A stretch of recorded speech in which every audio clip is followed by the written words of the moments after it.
Today's Thursday, June 27, 2019. Coming up on Roland Martin Unfiltered, the Supreme Court delivers two major decisions that will have an impact on the 2020 election. First of all, one of them deals with partisan gerrymandering. They chose to sit this one out, expect Republicans to go crazy. Some of the most obscene and extreme partisan gerrymandering you've ever seen. The other case involves the U.S. Census. They really kicked the can down the road. Also, last night was the first of the Democratic presidential debates. 15 million folks watched it on NBC, Telemundo, and MSNBC. Okay, we'll talk about it. In Alabama, a black woman charged with manslaughter in the death of her unborn child. But here's what's crazy. Someone shot at her, but she's being charged with manslaughter. I told y'all Alabama folks out their damn mind. And a Florida police lieutenant and his crazy-ass white son go on a rampage against black folks in a restaurant for no reason whatsoever. Yes, that's our crazy-ass white people segment for today. It's time to bring the funk. I'm Roland Martin Unfiltered. Let's go.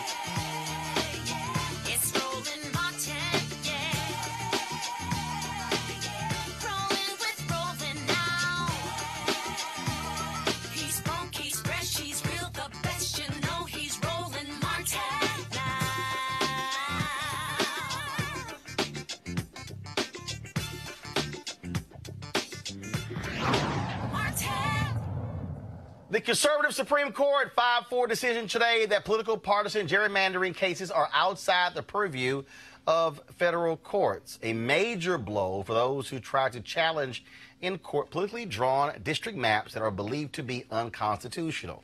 Chief Justice John Roberts wrote in the court's majority opinion that, well, first and foremost, he said, it's really not the court's purview to determine what really is political and what isn't. Really, dude, that's sort of what you came up with. Again, the critical people in that case, Gorsuch, Kavanaugh, two last Supreme Court justices.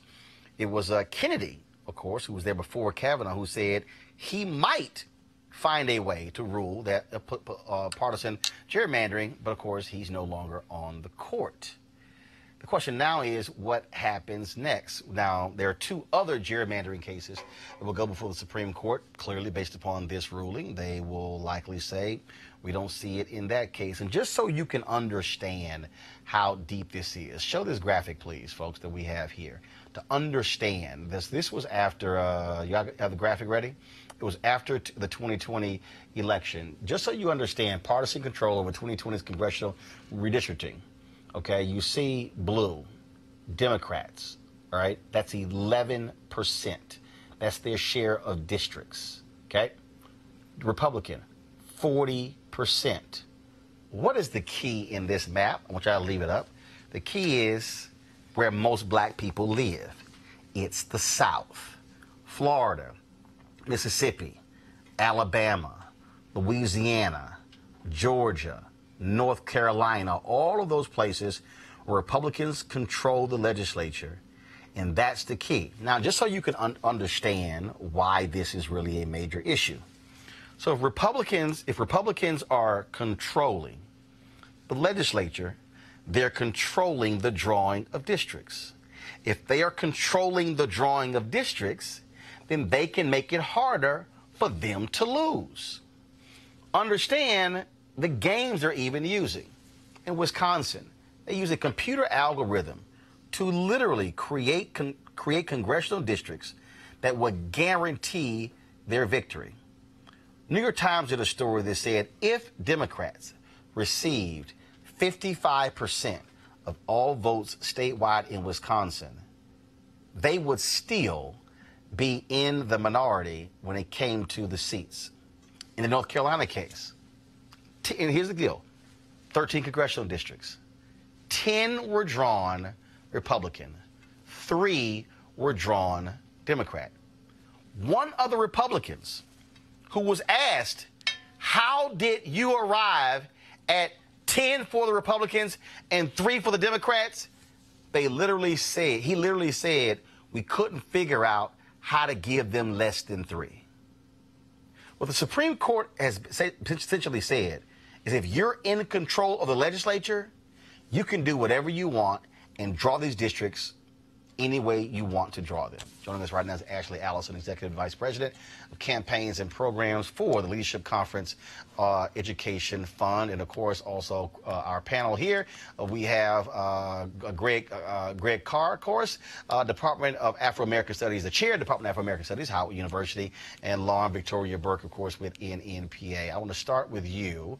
Also, Kristen Clark, President and Executive Director, Lawrence Committee for Civil Rights Under Law, who also joins us. Allison, I'll start with you. Ashley, I'm going to start with you, then I'm going to go to Kristen. This is what people don't quite understand here.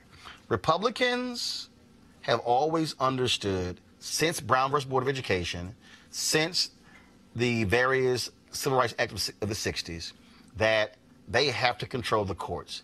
Their anger was due to the court's decisions in the 50s and 60s. Democrats forgot how vital the courts are. By them holding that seat, blocking Obama with Neil Gorsuch, that guaranteed a 5-4 conservative court.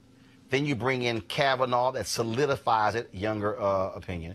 That's real. And so for them, this was one of the key cases. They desperately wanted a conservative Supreme Court to affirm or stop federal courts from joining into these or jumping into these gerrymandering cases. Absolutely. And I think your point about Democrats and Republicans and how they approach the court, one of the things that I always find most alarming is when Roy Moore was running for Senate, when people were being asked in Alabama why they wanted to vote for Roy Moore, and they would talk about the Supreme Court. They wanted to make sure they would secure a seat on the Supreme Court, and so they would be willing to elect a pedophile. So when we have a court, and the Trump administration obviously thought that they would win in the court today on the census question also, because the census is directly related to gerrymandering. If you don't have an accurate count of how many people are actually living in this country, which is why they wanted the citizenship question on the questionnaire, to have immigrants and people of color be afraid to fill it out, then when it goes to identifying how many people should be in districts through redistricting, which happens after the census, you lose power. Kristen, this is the gerrymandering decision is huge because essentially it allows Republicans to do whatever they want. They can craft whatever districts they want. They can do whatever they want.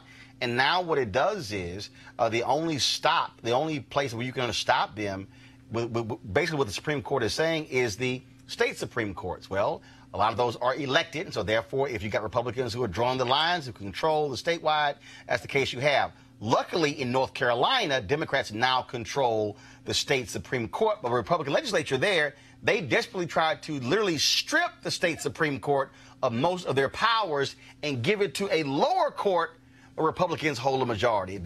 People need to understand that's how devious they are operating when it comes to the court system. They are trying to rig the system. No doubt. Today's decision is a devastating one for our democracy. And we have to remember that it's not just extreme partisan gerrymandering that's infecting our legislative maps across the country. It's also racial gerrymandering. Lawmakers are routinely looking for ways to dilute the power of the voices of people of color. And on top of all of this, we've got to remember that this will be the first redistricting cycle that's coming up without the full protections of the Voting Rights Act unless Congress acts now. All of this creates a perfect storm, which means that we will have a redistricting cycle in our country at every level, the local level, county level, state and federal level, where we are seeing maps that harm the interests of Black people, Latinos, and other people of color, where they are packing us into districts and rigging the lines in ways that are intended to silence us. So this is an issue that we have to speak up about now. Today's ruling issued by the court is a setback for our democracy. Tomas Lopez, Executive Director of Democracy North Carolina, also joins us. Tomas, how you doing? Good evening. Great to be here. It was Common Cause who actually filed a lawsuit that went all the way up to the Supreme Court. Luckily, in North Carolina, the state Supreme Court has ruled here. But this has a devastating impact for other states across the country. This is really troubling. One of the things that's really disappointing about the decision is that Chief Justice Roberts' majority opinion actually acknowledges that partisan gerrymandering is a really bad thing. They say, I think they use the words that it was incompatible with democratic principles. They cited another opinion to that effect. And yet at the same time, they threw their hands up. And so we do have the states as an option, and that's certainly what we're going to go and pursue. But it's a really powerful statement, in the negative today to get the Supreme Court to say this. Actually, how do folks now respond? Obviously, you have they've given the green light, essentially. Now the only place to stop. So basically what they're saying is, and by this decision, what they're saying is no federal court now can intervene in any partisan gerrymandering. Well, people can respond, one, by voting. I mean, in the 2020 election, voting is going to be the most important thing. And it's not just for president, because the way these the state district lines are being drawn also for state legislatures. So the Republicans made intentional efforts over the last 10 years to flip state after state after state house to make sure that they had control to draw the lines. So people need to get civically engaged by voting. They need to be engaged not just at the top, but all the way to the bottom of the ticket. They also need to be completing their census form. I mean, we are really disappointed that the court kicked the can, or really just said, Justice Kagan read her dissent in the court today because she was so disappointed that the federal court did not feel like they should be playing a role in such an important constitutional matter for our country. Kristen, again, when you look at this ruling, essentially what it says is that you can't now go into federal court and go after partisan gerrymandering. I'm not hearing Kristen, folks. We need people to understand that democracy involves more than showing up at the ballot box on election day. For democracy to work, we need to, as Allison notes, we need to turn out the count in 2020. We need to make sure that all of us are counted so that we have that data to work with when we go into redistricting. Then we need people to turn out for redistricting when it's happening in their communities. At the Lawyers Committee for Civil Rights Under Law, we are working on a program to empower communities to engage in the next round of redistricting. We need folks to turn out. We need them to speak up. We need them to turn up at the meetings and speak out about the ways in which the maps that are being proposed are wrong and unlawful and harm communities of color. But right now we need to understand that our power extends well beyond the ballot box on Election Day. Tomas, the census question also was a critical one. And essentially what the court said is that, well, we need to understand why the administration took the position they took. It's like, really? I'm sorry. You literally have evidence of the guy who helped them do this, who said, we're doing this to keep them from voting. And the court goes, we need some more information. I think one of the feelings that we have today after the census ruling is that while the court didn't do everything we wanted them to do, we are really glad that they didn't go ahead and just say, yes, this is okay. I think a lot of people are reasonably feeling good that this has at least temporarily been put on hold. And I think the thing that it underscores, like Kristen said, is how much we need people to come out for an accurate count next year. We are going to have, over the next couple of years, a real window, a set of pivot points for our democracy. One is the census, the other is the election, and then you have the redistricting cycle that's shaped by both. And so even to the extent that people are discouraged by today's news, they don't feel great about today's news, there is an opportunity through your engagement both in elections, but in that time between elections, to potentially make a difference that could shape the democracy for the next 10 years and beyond. Christian, look, I know the Lawyers Committee for Civil Rights is a nonprofit organization, nonpartisan.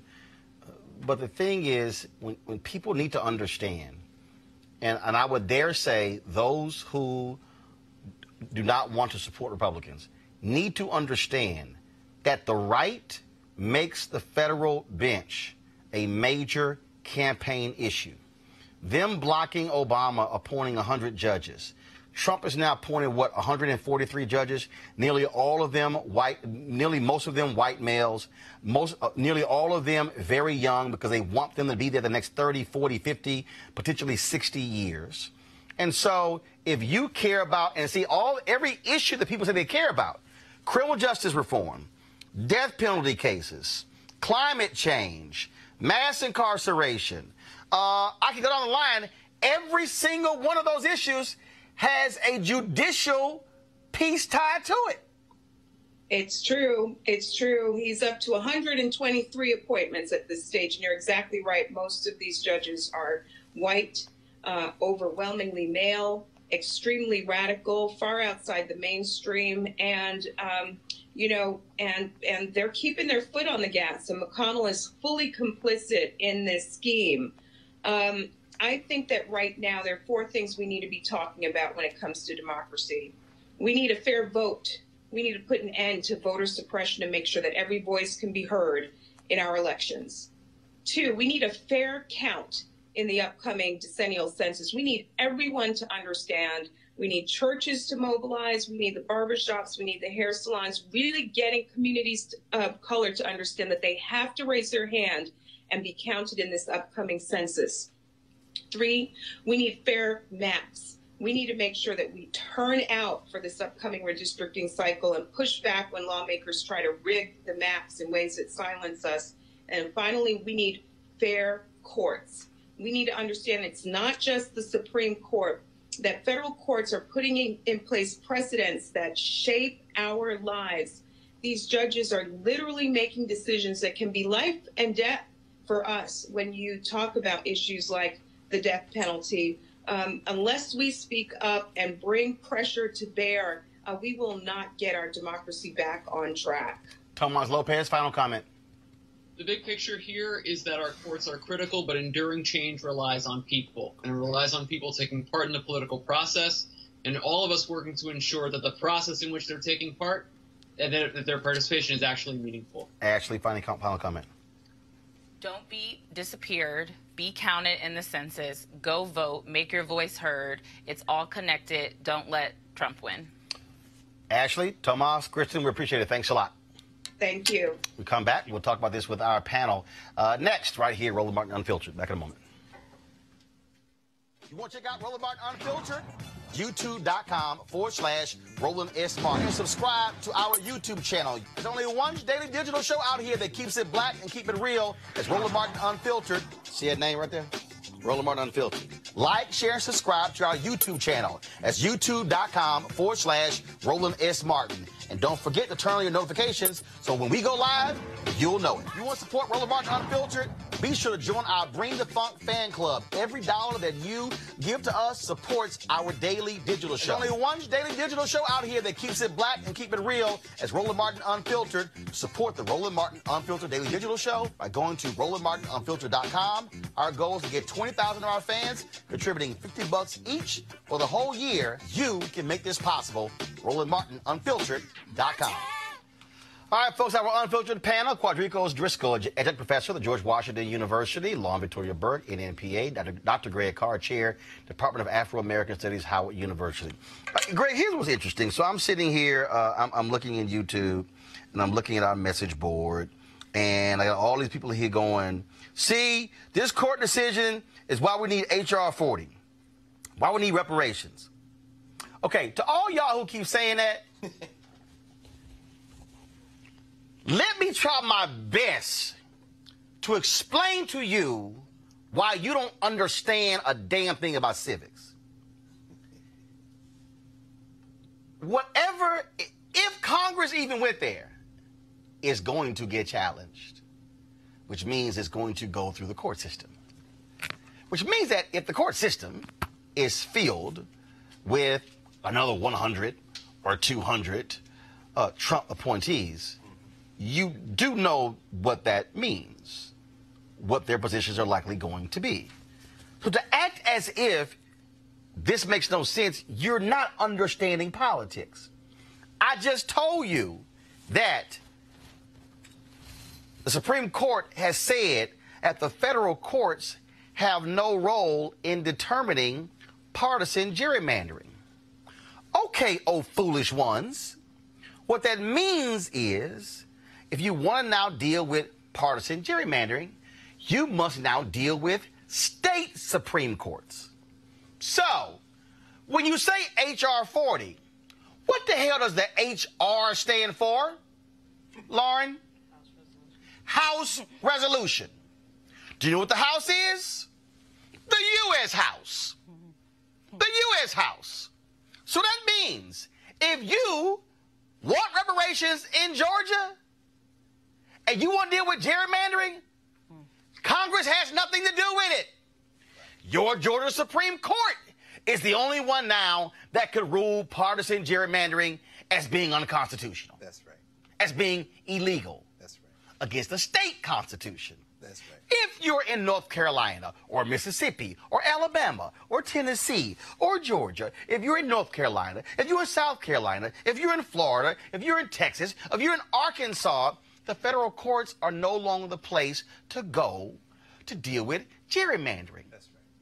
So I need y'all who want to just keep throwing out H.R. 40, reparations, to understand that if you don't have individuals in the legal system, on the bench, who might affirm that, you're not going to get it. It all goes together. And that is what is just nuts to me, Greg.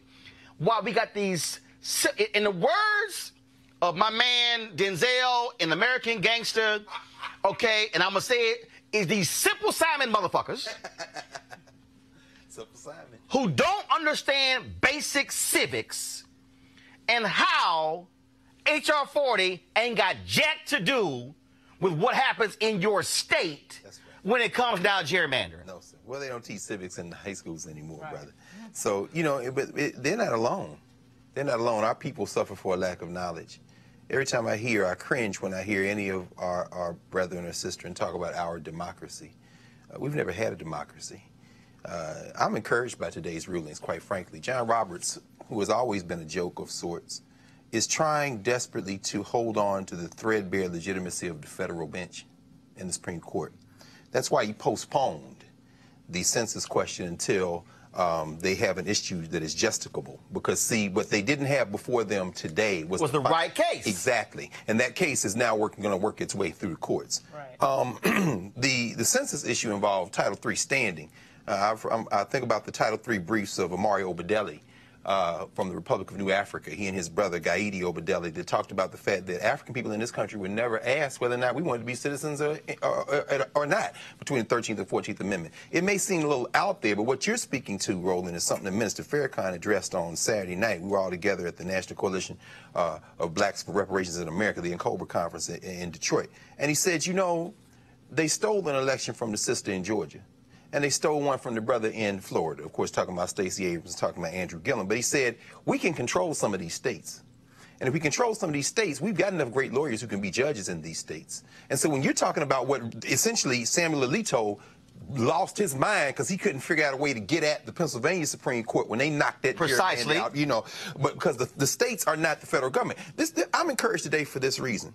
When Charlie Houston and Constance Baker Motley and Thurgood Marshall and them fought against these racists in the 1930s, 40s, 50s, and 60s, which laid the foundation for that great civil rights legislation that Jeff Sessions and Bill Barr and all these open white supremacists like this racist Mitch McConnell have bristled at trying to roll back. When I hear our friends say, you know, this is an attack on our democracy and was a blow against our democracy, I kind of laugh inside. The United States of America isn't guaranteed to exist as a country. And when we start talking about states' rights, what we're talking about to bring all this together is when you make a decision today that you're going to turn your back on the idea of a national entity called America in favor of this open racist gerrymandering, They say racial gerrymandering is illegal, but political gerrymandering is okay. But John Roberts, in all of his infinite wisdom, this joke, seems to have forgotten that the whole line of gerrymander cases, Shaw versus Reno, and all the cases that come through have been founded in the idea that much of what is called a political gerrymander is really a racial gerrymander. And what had happened in North Carolina was so blatantly racist that the lower court said that this is, in fact, a racial gerrymander. John Roberts thinks he did something cute today, but what he did was pull the thread on perhaps the ending of the federal polity. Let's just control some states and let this thing pass called the United States. And that's the piece, Lauren, that again, look, first of all, if Constitution about states' rights, federal rights. Yeah. Okay. Yeah. So what John Roberts basically said is the federal courts have no place in determining this, which now means state Supreme Court. Right. You're now the final decider of this. Well, all true. I agree with it all, but you have to understand too that even when you have power and when you have the right people in place, you have to act on that power. And unfortunately, the Democratic Party has not figured that out yet, as we saw with Merrick Garland and Gorsuch, where you had the right people in place. You had a Democratic president. You have everybody awake. And yet, you know, because the Republicans are better at wielding power when they have it and shameless about it when they wield it. You see what's happening with Donald Trump, right? He wanted to put a question on the census. Now, keep in mind, in the Constitution, obviously, we have to count everybody. Now he's talking about delaying the census over this. It's shameless, it's gangster, it's right out in front. And you still have the Democrats, and that's unconstitutional. You have the Democrats trying to figure out whether or not they want to bring up impeachment or not, trying to figure out basically whether or not they want to wield power. So at some point, because they're starting to get extrajudicial, right? So we are in a space where even when we have the right people in place, if you don't wield that power, none of that matters. All right, so the Democratic Party needs to fight fire with fire. Quadricos, do you like today's Supreme Court ruling? I have sort of mixed opinions, but essentially I agree with everything Brother Greg said. I mean, this is just racial gerrymandering. I think on the census question, particularly, you know, the court kicked it back to the lower courts, right? It's a murky decision. And I love how he phrased it. He thought it was doing something cute, but he kicks it back to the courts, to the lower courts. He says, I agree with certain parts, I disagree with other parts, and so here we left. Furthermore, this administration said he's going to delay the census. Our president doesn't know the Constitution. He doesn't understand civics, to your point. So, nor does he care for the most part. So he can't do that. So the Supreme Court decisions today, I think, continues to leave our country on a silk thin thread. Well, we say he can't do that. They stole a seat on the U.S. Supreme Court already. What makes us think that they wouldn't try for delaying the census? And this is the thing that, and again, I'm purposely trying to walk a lot of you through this so you understand, because I keep saying on this show, we have to connect the dots. Yes, sir. What you have to understand is that, guys, can you pull that map back up? If you can't, I'll pull it up out here. But let me know if you can pull that map up. The reason this map is important, the reason it's important for you to understand this, because this is where black people are. That's right, brother. Follow me here, folks. When we talk about gerrymandering, and again, you're not going to have folks explain this to you on these cable networks because they don't want to do that. Whoever controls the legislature draws not just congressional districts, but the state districts. They draw state Senate districts, state representative districts, which means that what they'll do is they will draw the state districts in their favor so they can maintain control, which is why Republicans have a supermajority in Florida. Democrats can't do jack. They used to have a supermajority in North Carolina. Until the last election, Democrats were able to convince these white folks like, yo, y'all getting screwed too. They've got supermajorities in a number of places. What does that mean?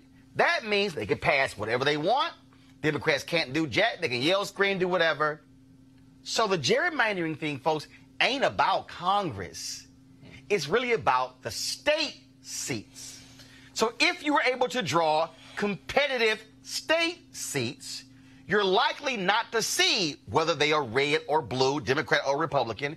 You're likely not to see one party ruling the legislature. That's the difference. And so this is critically important for people to understand that for all you simple Simons who sit your asses at home, who don't vote, but bitch about issues, if you don't vote for your state rep, and you don't vote for your state senator, those are the people who are drawing the districts, not the members of Congress. The state representative and the state senator is drawing the very district, the member of Congress. The member of Congress has no power whatsoever in the drawing of their own congressional district. That's right. Right, and which is why it's particularly dangerous that we have a political party that's entertaining Russia infiltrating our elections and having no problem with that, and starting to now get into the business of being okay with election interference on that micro level. And we don't even know about the details in Florida because they won't tell us. But also, again, for you simple Simon-ass people who really get on my nerves when it comes to this stuff, what you have to understand is not just even a question of who is now drawing the districts. It now then goes to what Republicans are doing. And again, if you can be a Republican, that's fine with me. But prove to me I'm wrong when in Michigan, the voters put it on the ballot. A state amendment, a ballot initiative for there to be an independent commission to draw the districts, and Republicans say, we're going to ignore that. Right. Right. Well, because they Driscoll right here. We're going to ignore it. You keep referring to the simple Simons, right? Fundamentally, this issue of states' rights goes back to the very founding of our country, right? When we think about civil rights, when we think about the Civil War, all the way up to the Dixiecrats, right? It's always been this control of the states, right? Because they wanted to control slavery. They wanted slavery. Right. And to this day, they still want to control us. Right, so we have to be very clear on what they're doing. This is a issue. This is historical. This has been since the beginning of time, right? So it's really history is just repeating itself, and it looks differently. And to your point is that we have to be educated enough, and Democrats have to be equally sly and political about gaining control and focusing on the Supreme Court and the court system. Yeah, because as Republicans, great. But I got to go, Greg. In the thing you made a great point about in terms of from the beginning, federal rights and states' rights. Right. This is also why, again, y'all want to. If you support reparations, that's fine. But here's what you need to also be understanding, Greg, and let's speak to this. When you talk about that whole states' rights piece, that very issue goes specifically to slavery.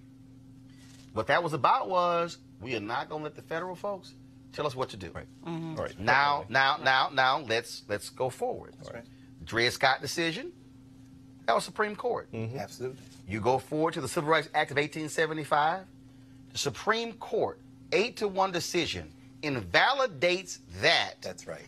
But then says, y'all who ain't read a damn thing, Supreme Court literally said Congress does not have the power to end segregation. Right. That's right. Right. Because they said it was a state right. That's right. Now we go through 92 years of Jim Crow. States can do whatever the hell they want to do when it comes to education, when it comes to busing, when it comes to everything. How does it get dismantled? Lawsuits, federal court, black folks go, no. If Trailways goes from Georgia into Florida, interstate commerce. Right. Then it changes. Right. Then conservatives say, damn, now they got us. And if y'all understand the system, it was because of Brown v. Board of Education. First of all, there were two, Brown 1 and Brown 2. Because of those Civil Rights Act, when you had the creation of all of these right-wing think tanks. Oh, absolutely. Yeah. And the creation, Greg, was solely to how do we ensure the courts never do this again? Absolutely. Well, Roland, you've just laid out the roadmap for how we beat this. We've got to be smart. And to be smart, we have to study. This isn't about hashtags or social media or disruptive technology or making the right movie or hitting the heartstrings. You see, there's never been a United States of America. Anybody who says that there has been, I know you got a digital platform now. Let's just lay it out for hour upon hour. I dare anybody to show me where there has been. What there's been is a settler state that has extended itself over a continent. And slavery was a compromise made between those areas in that settler state that didn't need it, that didn't need it directly, and those that did. That's where the Electoral College came from. Dred Scott was never completely overturned in the legal sense because Roger Taney created a notion of national and state-based identity. He says a citizen is a citizen of the state they're in and of the United States, as if there's something different. That's how he was able to create basically a federal blackness. But the Brown decision really turns on foreign policy. America couldn't keep doing what it was doing to black people as it was attempting to go out there and colonize the world in the wake of World War II. So what you have is a certain arbitrariness in federal court decisions. That's why dissents are important.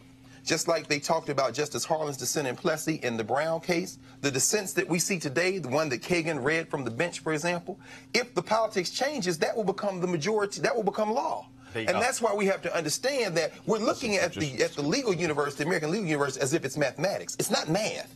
This is politics. So you can't follow it from 1787 when they ratified the federal constitution to 2019 like these things make sense. They don't make sense. This is a racial gerrymander that they had the votes to overturn, so they decided to do it. But don't try to make this make sense in the wake of what has happened before. You just keep participating, and when you bang on them enough, you will be able to reverse this. But quit acting like you live in a country where they give a damn. Mitch McConnell's a white supremacist, and Russians and anybody else that will get him to his goal, he'll take it. Well, first of all, the Russians are also white supremacists. No question. And here's the piece here, Lauren.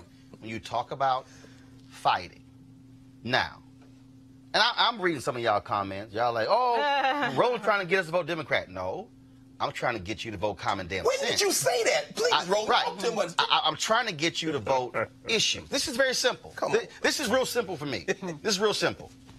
If I support civil rights and Professor Driscoll don't support civil rights, I don't give a damn what the letter is. Yes. I support civil rights. Yes. So I'm going to ask the question. Yes. Do you support civil rights? Right. Yes. Right. If the person says no, I ain't voting for your ass. This ain't hard. Now, if there happen to be more Democrats who support civil rights and more Republicans who don't support civil rights, who the hell you think I'm going to vote for? Bro, the one support civil rights. Let me make this point because you today with this immigration bill that just passed the Senate. Who did we see that voted no against that bill when it first came on the floor in the House? It was Ocasio-Cortez, it was Ayanna Pressley, it was Ilhan Omar, and it was Rashida Tlaib. Now, they are Democrats, but what they said is you can't just give money to Donald Trump. He's not going to spend it for the children. You got to take these D's and R's off. What is your interest? And look, the Democrats, Lauren, passed an election bill today. Yes. 184 people voted against it. How many of those were Republican? Yeah. All of them? Right. Only one Republican. Come on. Out of Florida, whose district the Russians access voted for paper ballots. Right. Now again, I'm going to say this again for you simple Simon motherfuckers. Because I'm tired of this. Unfiltered. I'm tired of y'all. I'm tired of y'all with this silly ass, who ain't done this with an agenda. Let me explain it again because y'all are clueless. Donald Trump put on the federal bench for life a white woman who is 35 years old. From Georgia. She graduated law school 11 years ago. That woman has a federal appointment for life. He appointed a white man in his 30s who has never in his life filed filed a legal brief. Let me unpack that again. This man has never filed a legal brief. Do you know how basic a legal brief is for lawyers? That man is now on the federal bench for life.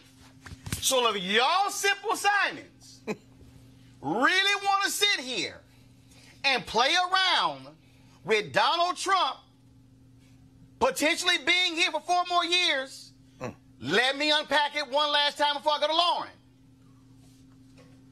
The woman who's 35. What did I tell y'all? 2043, America will be a nation, majority people of color. Did I tell y'all that? Okay. That's 24 years from now. Do the math. She's 35. Plus 24, that means she'll be 59. Let me help y'all further. Judge Damon Keith, phenomenal judge, just died. He was 96. Let's say she lived till she's 96. That means that when America becomes a nation majority, people of color, that white, far right wing woman will be on the federal bench another 37 years. But some of y'all want to sit here and play games when it comes to voting, Lauren. Yeah, well, the Republicans, again, on this version of the Republican Party understands what Very good point. what power and control And is. this is by design. Yeah, and they're willing to do anything to control the game, and they're going to massively resist. I mean, when you see an administration be in contempt of Congress and tell their people not to talk to anybody with no shame, they're now crossing over into Ignore subpoena. Right. I mean, like, the law doesn't mean anything. Ignore subpoena. We don't care. Once we arrive at the tipping point where they start to realize that they're outnumbered, and you saw, this entire presidency with Donald Trump has been about race. I mean, he said it before he even entered office, and now he's trying to implement policy to marginalize the largest minority group in the country. I am just and again, Greg, people need to understand. I ain't dissing reparations. No. I'm not dissing you demanding stuff from Democrats. I'm not dissing the demanding of a black agenda. But what I am doing is thinking a hell of a lot bigger than some of you small-minded ass people. What I'm saying is, Greg, we can't say, oh, we care about civil rights. We care about this while they over here putting people in power who will rule against every single one of those things. And what they don't understand is the politician might get voted out. That legal ruling is law. That's right. Is precedent. That's right. Absolutely. And the courts are loath to overturn precedent. That's right. All right. That's why I'm like, y'all, this thing is way bigger. It starts, though, with that election of getting that person in, just like you said before. That's right. But I'm telling you, Right. No, it's the Democratic Party needs to understand that they need to wield power in a different way. Which is why, against what they're which is against. why, and they again, don't have that understanding. a whole bunch of y'all still mad at me for calling Obama out for appointing Merrick Garland. Right. Exactly. And I don't give a damn what y'all think. Exactly. He should have picked a black woman because you know why? He should have created the damn tension. Right. The tension of Right. a historic appointment of a black woman. Right. First in history. That's right. In the Leah Sears. See, y'all don't understand.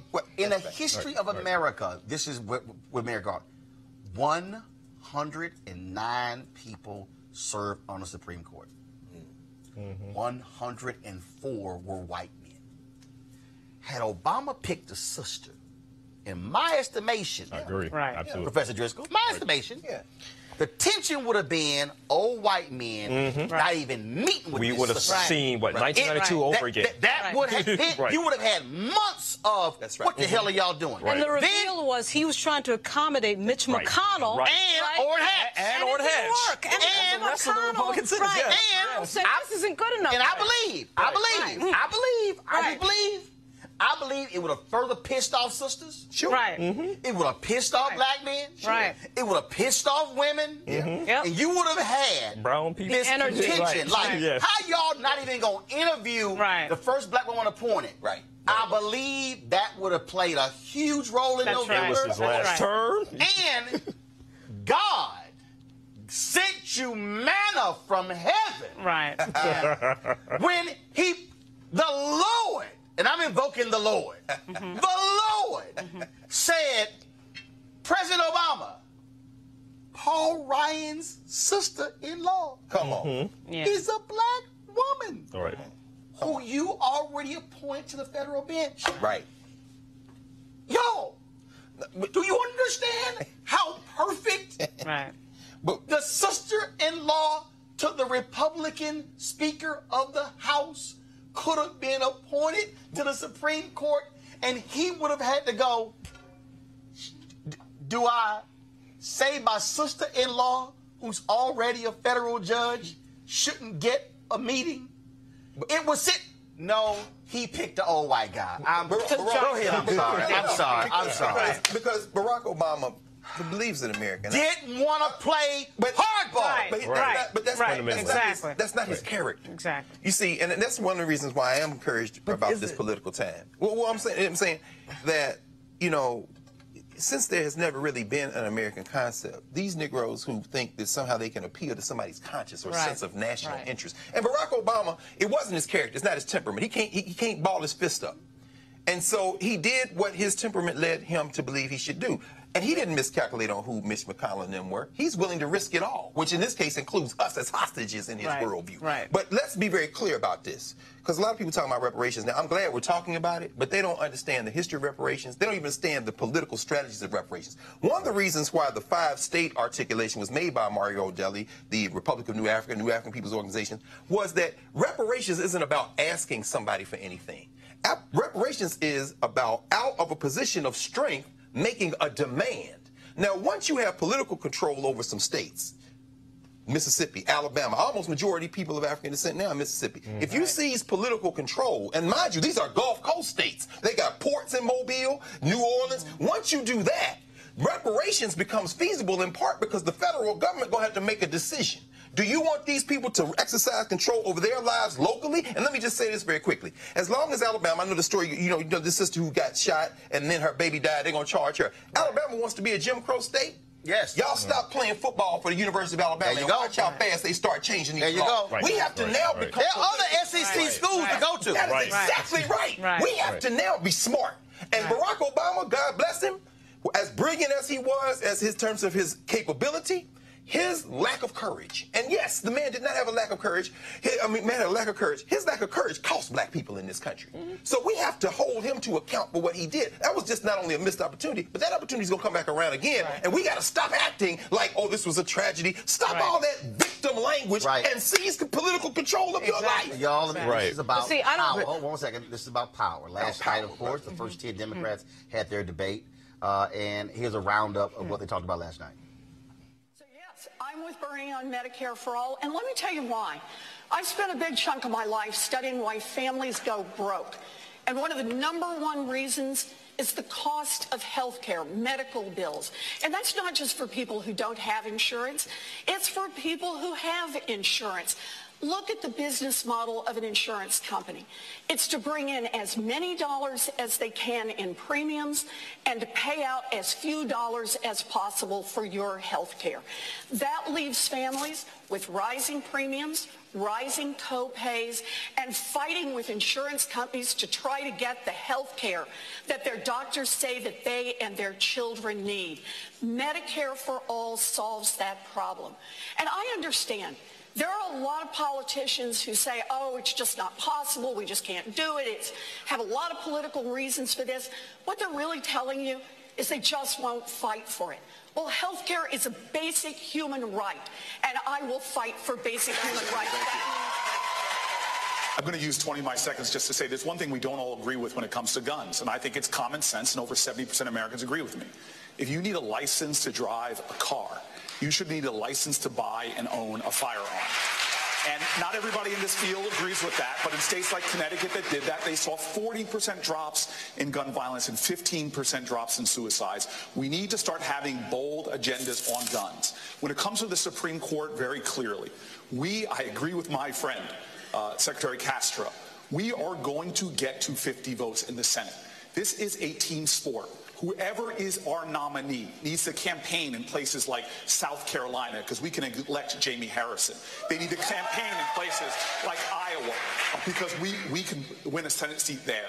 This is about getting us back to having 50 votes in the Senate and more so that we can not only balance the Supreme Court, but start to pass an aggressive agenda that, frankly, isn't so aggressive because most of America agrees with the policy objectives of our party. Vamos a tratar cada persona con el respeto y dignidad que merecen como humanos. We would not turn back Valeria and her father, Oscar.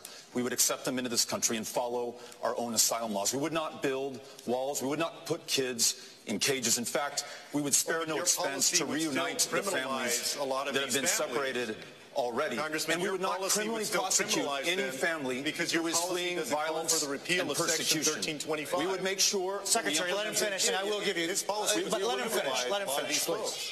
Yes. We would not detain any family fleeing violence, in fact, fleeing the deadliest countries on the face of the planet today. We would implement a family case management program so they could be cared for in the community at a fraction of the cost. And then we would rewrite our immigration laws in our own image. Free dreamers forever from any fear of deportation by making them U.S. citizens here in this country. Invest in solutions in Central America work. Okay, I can't play no more of that. I can't play no more of that. Oh, and here's why. I just want y'all to understand something, okay? I know. Look, my staff, I appreciate y'all. They put together a nice 5.5-minute roundup. That's too damn long, okay? It's going to be a debate tonight. Hell, it's going to be another debate in 2 weeks. Then they're going to have a debate every single month between now and I think April, okay? So let me also, just so y'all understand, I put this tweet out, and again, look, I know 15 million people saw the debate last night. I appreciate that. I understand. But I need to show y'all this because you need to understand how this stuff must stay in perspective in terms of what's going on. I'm looking for, it was a tweet, and here it is, okay? Go to my iPad, please. This was a tweet that was sent out by this, and it says, polling at this point in the GOP race in 2015. Jeb Bush, 22%, Scott Walker, 17%, Marco Rubio, 14%, Ben Carson is 11%, Mike Huckabee, 9%, Rand Paul, 7%, Rick Perry, 5%, Ted Cruz, 4%, Chris Christie, 4%, Carly Fiorina, 2%, Donald Trump, 1%. Do y'all understand? What I'm trying to explain to you is a whole lot of stuff is going to change. I can pull up polling numbers from 2007 at this point showing Barack Obama down 25-plus points to Hillary Clinton. I'm just letting y'all know, right? A lot's going to change between now and January. Most of these folks are going to be dropping out, okay? People down there, 1%. De Blasio, he ain't going to be there. Delaney, he ain't going to be there. Swalwell, he ain't going to be there. All the people are going to be gone. Just letting y'all know that, okay? Look, and it's some nice people, but they ain't going to make it. So we ain't about to spend a whole lot of time going over one debate when there's going to be 18 more between now and January. But, Lauren, I want to go to you. This is the thing that what I did see last night, which I think has to continue, because I think this is where the Democrat electorate is. You have to also understand the animal you're running against. This ain't time for love. In the words, in fact, Erica Alexander, I'm going to pull it up. I'm just going to play it for y'all, because I remember y'all played it before. She broke down where we are. Democrats have to assume a fighting posture. Yeah. All this bullshit of Joe Biden, oh no, I'll be able to work with them once Trump gone. No. This is called when we take over. That's right. Yeah. We about to take over. This means that if we take control of the Senate, y'all ain't. We about to run a train. It's gonna be a speed train. I thought you were gonna read that stage. I'm just saying. It's one of the reasons. They have to assume a fighting posture. Yeah, it's one of the reasons why paying attention to these 20 people though tedious at this point, it does matter because you do have to figure out which one of these 20 people can get on the stage with Donald Trump and at least equal him in speed and ferocity to a point where they can win the embarrass election. him. Right. And you see Biden, of course, trying to appeal to some of the Trump voters. You saw Delaney last night try the same thing, which is sort of comical.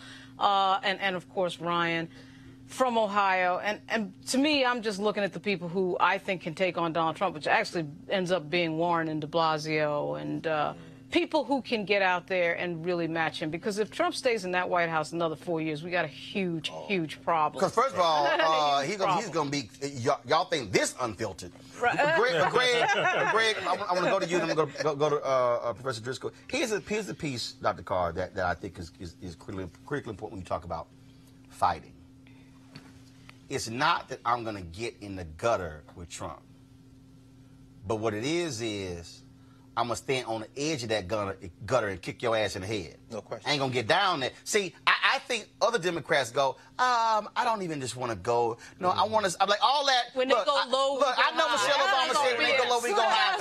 No, hell no. No. Right. When you in a fight. Right.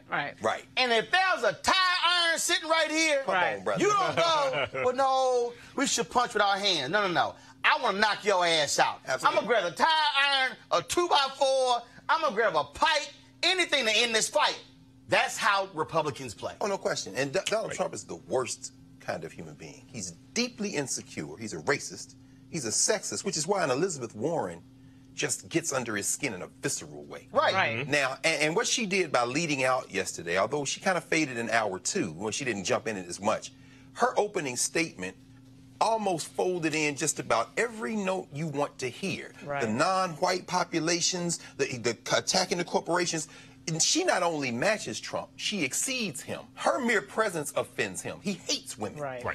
And when she opens her mouth, she's a college professor. So unlike Bernie Sanders, who I think also kind of rankles him, but Elizabeth Warren, he has no answer for Elizabeth Warren. A Warren Booker ticket, for example. I think he couldn't beat Warren Booker. I think that's just I think Warren Harris. Professor you saw how Jeff Sessions was pissed with Harris.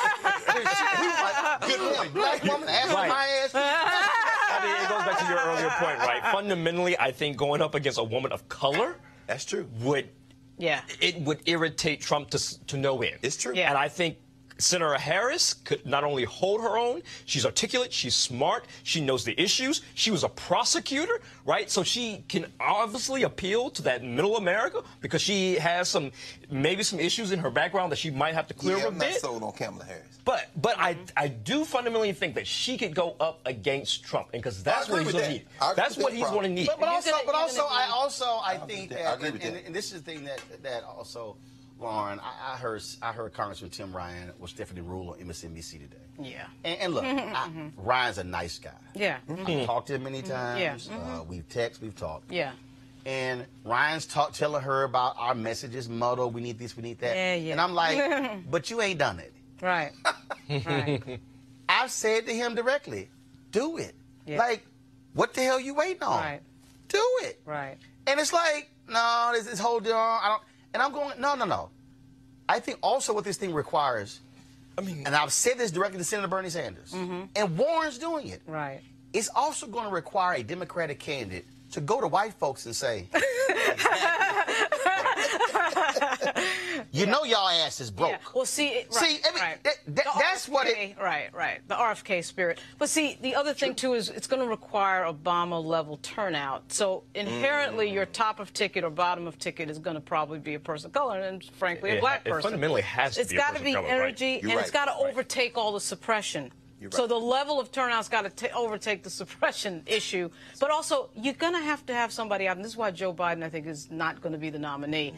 You have got to have somebody who is fearless, who is smart, and who is fast out there, and who is willing to get, I frankly think, in the gutter with Donald Trump. Yes. I mean, I'm not saying you. That's what I'm saying. I ain't got it. Okay. What I'm saying is, if this the gutter, I'm saying, if this is the gutter, I ain't getting down there. I'm gonna do. I ain't getting down there, but And then I'm gonna get a stick, and I ain't getting down there. I'm gonna punch the in the gut. That's what it is. Right. Do you think all a of these woman candidates could win, though? I don't think a completely woman ticket. I am not a believer that you need a white male on that ticket. Hold on. First of all, I'm the same way. Hold on. I'm the same way. No, I do not believe that with a white male. Right. Because I think let's remember, Hillary Clinton got 3 million more votes than Trump. Right. Let's just go there. The problem was Hillary Clinton, who wasn't a candidate, still got more 3 million. Two would happen. Good point. Is that Robbie Mook ran a shitty campaign. Exactly. They were stuck in their iPads. Right. They didn't understand what was happening on the ground in Michigan and Wisconsin and Pennsylvania. Right. They poured all that money in Ohio, where they got their ass waxed by 450,000 votes. Y'all, when you lose by 450,000 votes, whatever polling your ass was doing, those people should never work in politics again. Exactly. But so I think, this whole notion of America won't elect a woman president, will there be men who will not vote for a woman? Yes. But the difference is, and I've said it because I thought she should have run in 2016, and I think we're seeing it, and I'm telling y'all, the difference with Warren, he'll try to hit her with Pocahontas. But the difference with Warren is, she will look him in the eye and she say, I've been fighting men just like you, my whole life. Yes, right. See, you can see. That's true. And remember that Warren... Biden is gonna, this whole congenial... Biden is going to sell, I'm a white guy, and so I should go up against this other white guy, and I should appeal to Trump voters. He's going to sell that. But the problem is, of course, if you remember, Bernie Sanders was polling over Trump. Warren is basically a female version of Sanders, but she's a lot sharper and quicker than he is.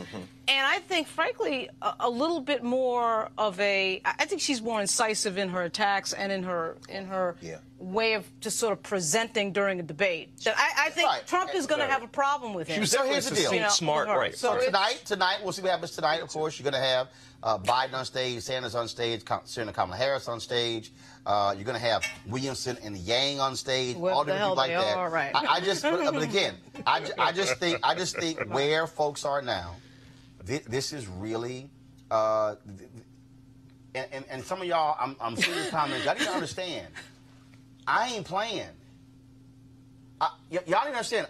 We ain't playing games here. This is not about the next 3 or 4 years. That's right. Yeah. Y'all need to understand. Take some time. Literally. I need y'all to understand why I use Trump Lives Matter, why I use We Tried to Tell You the hashtag, why I hold this man in contempt, why you do not hear me ever refer to him as president or Mr. because he does not deserve those titles because he has no respect.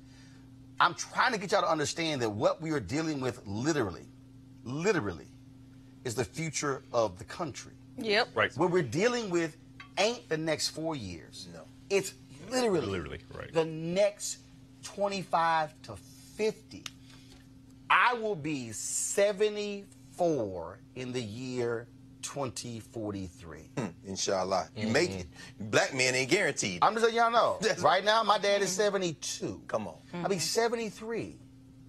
Do you actually think I want to see an America that's now a majority of people of color and the Republicans have locked in power for the next century?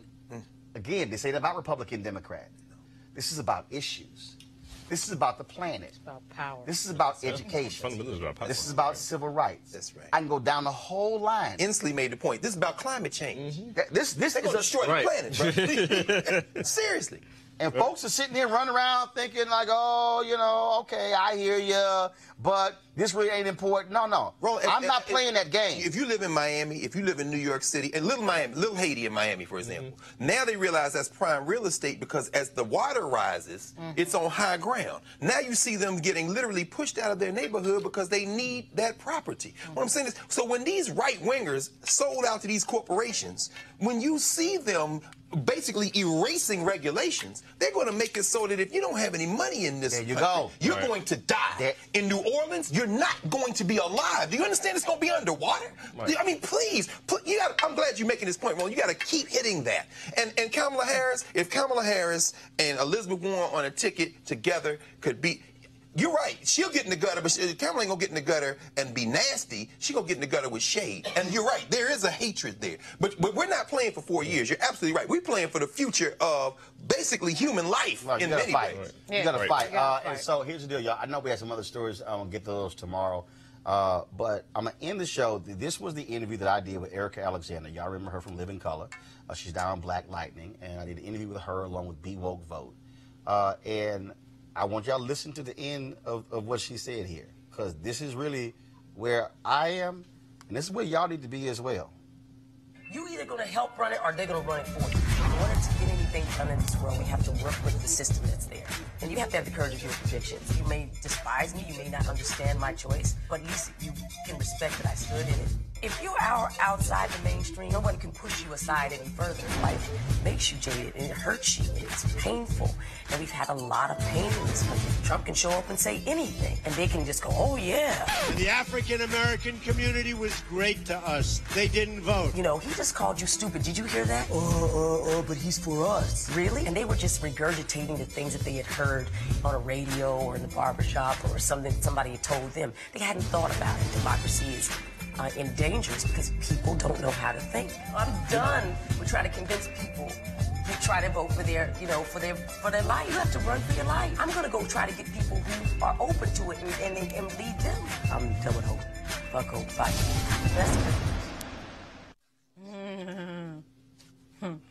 That's it. That's it. Now look. Now let me go ahead. I know some of y'all probably say, damn, Roland, I ain't never heard you cuss this much.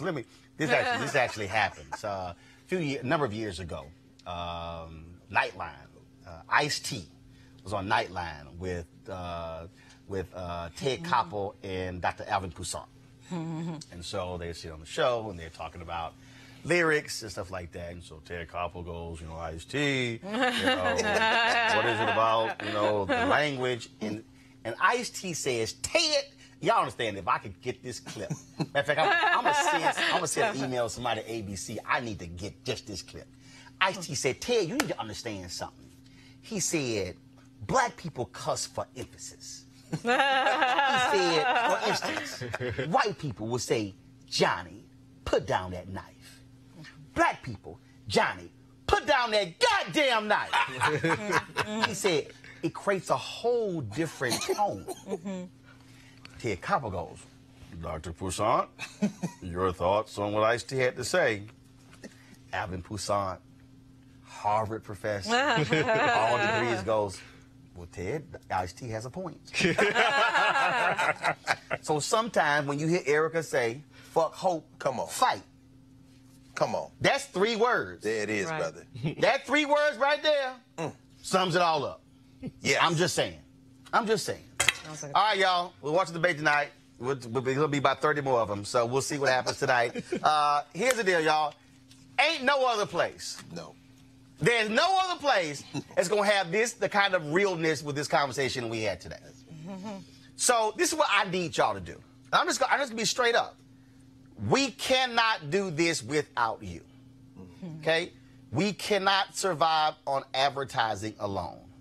We need you to become members of our Bring the Funk fan club.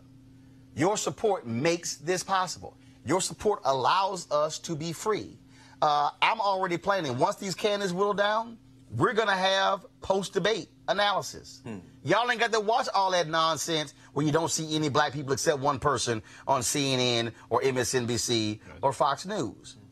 But see, here's the piece. We can't do none of that if this don't exist. We have to create it. And so what I want, if 20,000, just break it down, if 20,000 of our followers, that's it, 20,000 contributed $50 each for the whole year. Shows paid for a whole year. Staff, cameras, everybody, our travel, all paid for a whole year. That's why we need you. Now, a lot of y'all been freeloading. Y'all be like, oh, I love the show. But I'm trying to tell y'all right now. And here's a piece here. This ain't TV One. where Alfred Lick has made a decision to cancel it. This ain't CNN, where they chose not to give me my own show in 2009. This is not MSNBC, where even the folks who got black shows over there won't invite me on. Come on now. So there's no person who can cancel this show but me. The only way this show gets canceled, if we simply don't have the dollars to make the show possible. And so we need your support. We need you to go to RolandMartinUnfiltered.com, join our fan club. And again, every single one of you can make this possible. And yeah, 20,000. We got about 2,500 folks members of our fan club. Literally, another 18,500. Come on.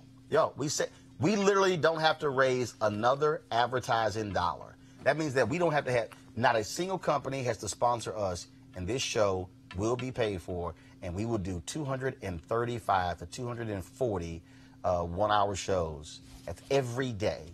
We'll take off for the last 2 weeks of the year, and we're in business. So we want you. I know you got to go with for emphasis.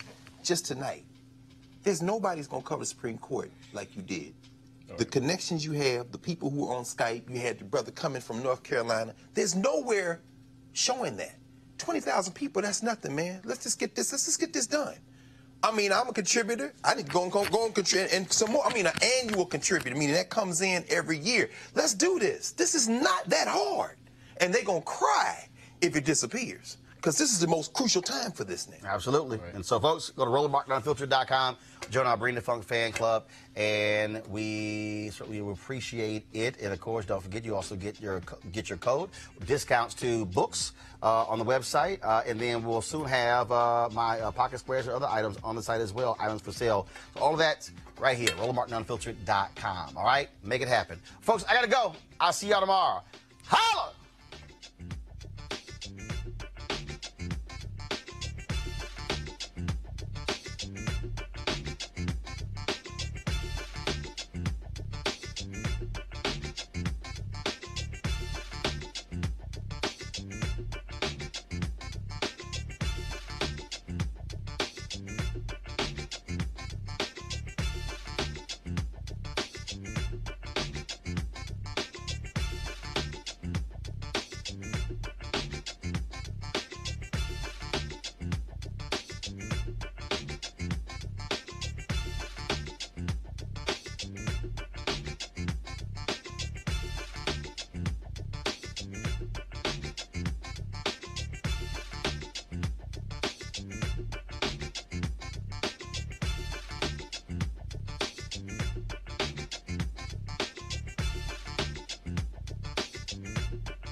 Hey fam, I want you to like, share, and subscribe to our YouTube channel, youtube.com/Roland S. Martin. And don't forget to turn on your notifications. Hey fam, want to check out Roland Martin Unfiltered, the blackest show on all of digital, cable, and broadcast. Check out our audio podcast. There's only one daily digital show out here that keeps it black and keep it real. It's Roland Martin Unfiltered. Press play.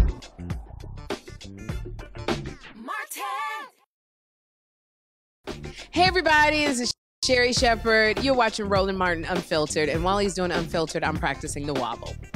Yes, I am. Because Roland Martin's the one, he will do it backwards, he will do it on the side. He messes everybody up when he gets into the wobble, because he doesn't know how to do it, so he does it backwards. And it messes me up every single time. So I'm working on it. I got it. You got Roland Martin. Hi, my name is LaToya Luckett, and you're watching Roland Martin Unfiltered. What's going on, everybody? It's your boy Mac Wilds, and you are watching Roland Martin Unfiltered. What's up, y'all? It's Ryan Destiny, and you're watching Roland Martin Unfiltered. What up, Lana Well, and you are watching Roland Martin Unfiltered.